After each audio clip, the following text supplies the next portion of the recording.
Chapter 6. Abunai. In an instant I was on my feet, shouting at the top of my voice and waving frantically. I leaped up and down, screaming for them to stop, to hear me, to see me. "I'm here! Here! I'm here!" Only when my throat was raw and I could no longer shout did I stop. The tanker crept, tantalisingly slow, along the horizon. It did not turn, and by then I knew it would not turn. I knew too that no one would be looking, and that even if they were, this entire island would be little more than a distant hazy hump on the horizon. How then could they possibly see me? I could only look on, helpless and distraught, as the tanker moved inexorably further and further away from me until it began to disappear over the horizon. This took all morning long, a morning of dreadful anguish. As I stood watching on the summit of Watch Hill, my despair was replaced by a burning anger. If I had been allowed to have my fire, there would have at least been a chance that they could have spotted the smoke. True, the old man had brought me a sleeping mat and a sheet. He was looking after me. He was keeping me alive, but he was also keeping me prisoner. As the last vestige of the tanker sank from view, I promised myself that I would never again let such a chance go by. I felt in my pocket. I still had my precious fireglass. I determined I would do it. I would build another fire, not down by the beach where he could find it, but up here on Watch Hill, behind the rocks and well out of his sight, even if he did have binoculars. And I now had to presume that he did. I would gather a great beacon of wood, but I would not light it. I would set it all up and wait until the moment I saw a ship. If this one had come, I reasoned, then another one would come. Had to come, and when it did, I would have my fireglass ready, and a catch of paper thin, tinder dry leaves. I would make such a blazing inferno of a fire that would send up such a towering smoke signal that the next ship that happened along would have to see it. So now I no longer spent my days just sitting up on Watch Hill and waiting. Every hour I was up there I spent building my beacon. I would drag great branches up over the rocky scree from the forest below and pile them high. But on the seaward side of the hilltop, the perfect place for it to be seen by ships when it was lit. But in the meantime, not by the prying eyes of the old man, who I thought of now as my captor. And he would be watching me. I was quite sure of that now. Through all of the fetching and carrying, I kept well out of sight. Only eyes from the sea could possibly have known what I was doing, and there were no eyes out there to see me. It took several days of hard labour to build my secret beacon. I had almost finished when someone did indeed discover what I was up to, but it wasn't the old man. I was heaving a massive branch onto the pile when I suddenly felt a shadow over me. An orangutan was looking down at me from the rock above. I could not be sure it was the same one as before. He was on all fours, his great shoulders hunched, his head lowered, eyeing me slightly sideways. I dared not move. It was a standoff, just as it had been before, down on the beach. He sat back and looked at me, with mild interest for a while. Then he looked away, scratched his face nonchalantly, and sloped off, stopping once to glance back at me over his shoulder before moving on into the shadow of the trees and away. It occurred to me as I watched him go that maybe he had been sent to spy on me, that he might go back and tell the old man what he'd seen me doing. It was a ridiculous thought, I know, but I do remember thinking it. A storm broke out over the island that night, such a fearsome storm, such a thunderous crashing of lightning overhead, such a din of rain and wind that sleep was quite impossible. Great waves roared in from the ocean, pounding the beach and shaking the ground beneath me. I spread out my sleeping mat at the very back of the cave. Stella lay down beside me and huddled close. How I welcomed that.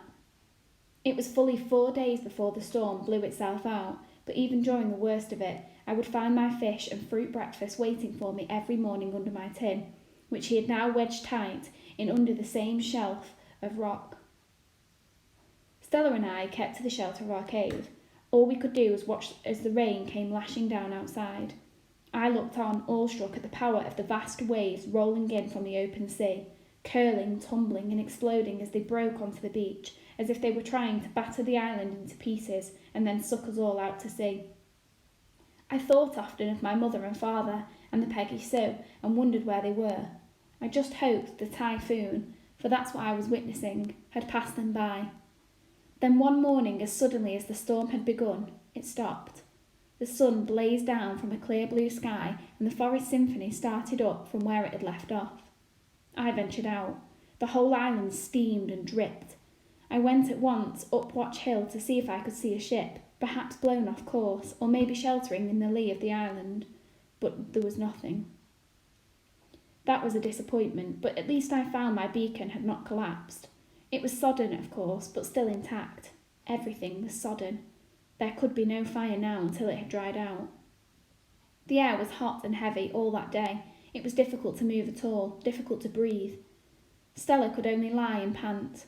The only place to cool off was the sea, so I spent most of the day lolling lazily in the water, throwing the occasional stick for Stella to keep her happy. I was lying in the sea, just floating there and daydreaming, when I heard the old man's voice. He was hurrying down the beach, yelling at us as he came and waving his stick in the air. "Yamaro! Abunai! Dangerous? Understand? No swim!" He did not seem to be angry with me, as he had been before, but he was clearly upset about something. I looked around me. The sea was still heaving in, but gently now, breathing out the last of the storm, the waves falling limp and exhausted onto the beach. I could see no particular danger. "Why not?" I called back. "What's the matter?" He had dropped his stick on the beach and was wading out through the surf towards me. "No swim! Damida! Abunai! No swim!" Then he had me by the arm and was leading me forcibly out of the sea. His grip was vice-like. There was little point in struggling. Only when we were back on the beach did he at last release me. He stood there breathless for a few moments. "Dangerous! Very bad! Abunai!" He was pointing out to sea. "No swim! Very bad! No swim! You understand?" He looked at me hard in the eye, leaving me in no doubt that this was not meant as advice. This was a command that I should obey. Then he turned and walked off into the forest, retrieving his stick as he went. Stella ran after him, but I called her back. I felt at that moment like defying him openly. I would charge back into the sea and frolic as noisily, as provocatively as I could. That would show him. I was bristling at the outrageous unfairness of it all. First, he would not let me light my fire. Then I was banished to one end of the island, and now I wasn't even allowed to swim. I wanted to call him every name I could think of, but I didn't. I didn't go swimming in the sea again either. I capitulated. I gave in because I had to. I needed his food, his water. Until my secret beacon of wood dried out, until the next ship came by, I would have to do as he said. I had no choice. I did make a man-sized sculpture of him lying in the sand outside my cave, and I did jump up and down on him in my fury and frustration. It made me feel a little better, but not much.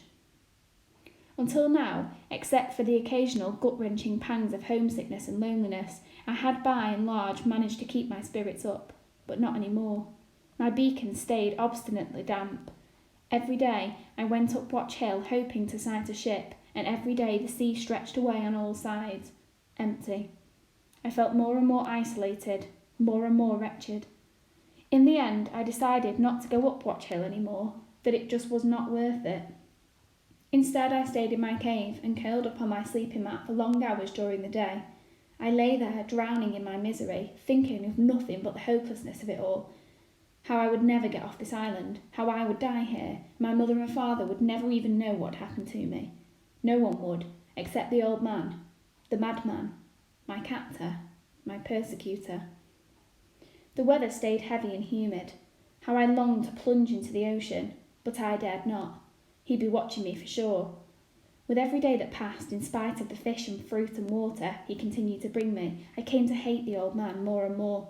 Dejected and depressed I may have been, but I was angry too, and gradually this anger fueled in me a new determination to escape, and this determination revived my spirits. Once again I went on my daily trek up Watch Hill. I began to collect a fresh catch of dry leaves and twigs from the forest edge, and squirreled them away in a deep cleft in the rock, so that I would always be sure they were dry when the first time came. My beacon had dried out at last. I built it up, higher and higher. When I had done all I could, I sat and waited for the time to come, as I knew it must. Day after day, week after week, I sat up on Watch Hill, my fire-glass polished in my pocket, my beacon ready and waiting. As it turned out, when the time did come, I wasn't up on Watch Hill at all.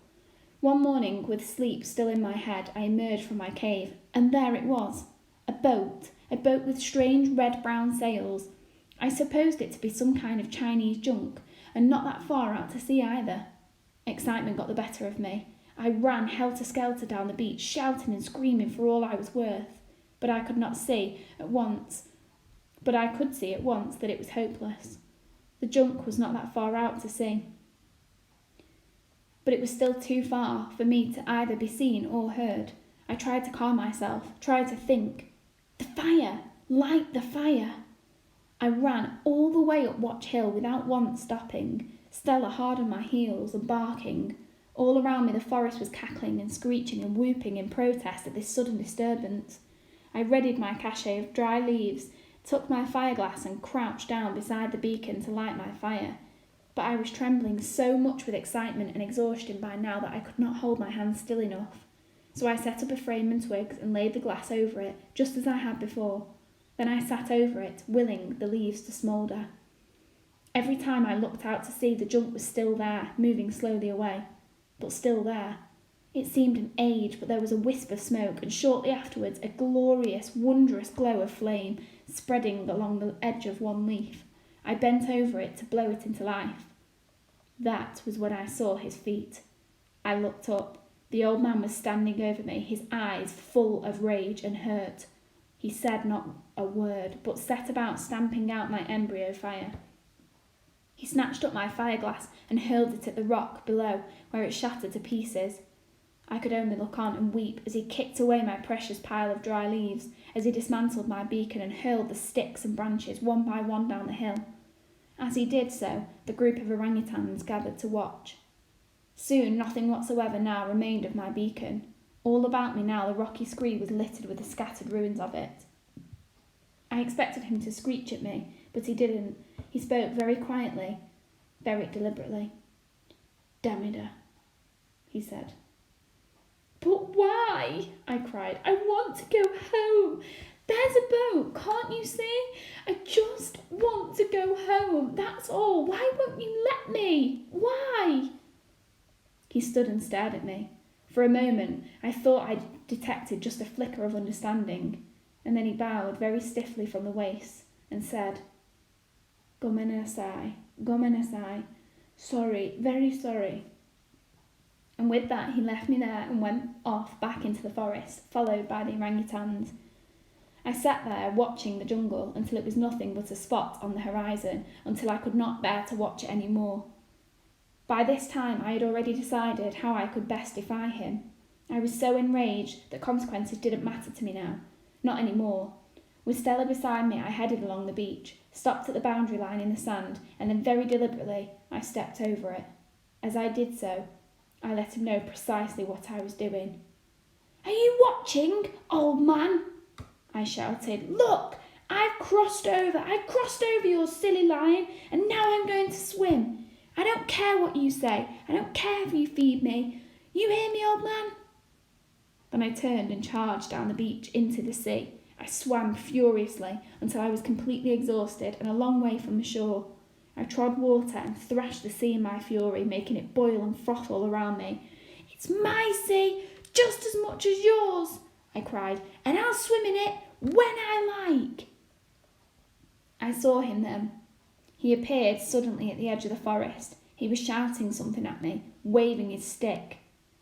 That was the moment I felt it, a searing, stinging pain in the back of my neck, then my back, and my arms too. A large, translucent, white jellyfish was floating right beside me, its tentacles groping at me. I tried to swim away, but it came after me, hunting me. I was stung again, in my foot this time. The agony was immediate and excruciating. It permeated my entire body like one continuous electric shock. I felt my muscles going rigid. I kicked for the shore, but I could not do it. My legs seemed paralysed, my arms too. I was sinking, and there was nothing I could do about it. I saw the jellyfish poised for the kill above me now. I screamed, and my mouth filled with water. I was choking. I was going to die. I was going to drown, but I did not care. I just wanted the pain to stop. Death, I knew, would stop it.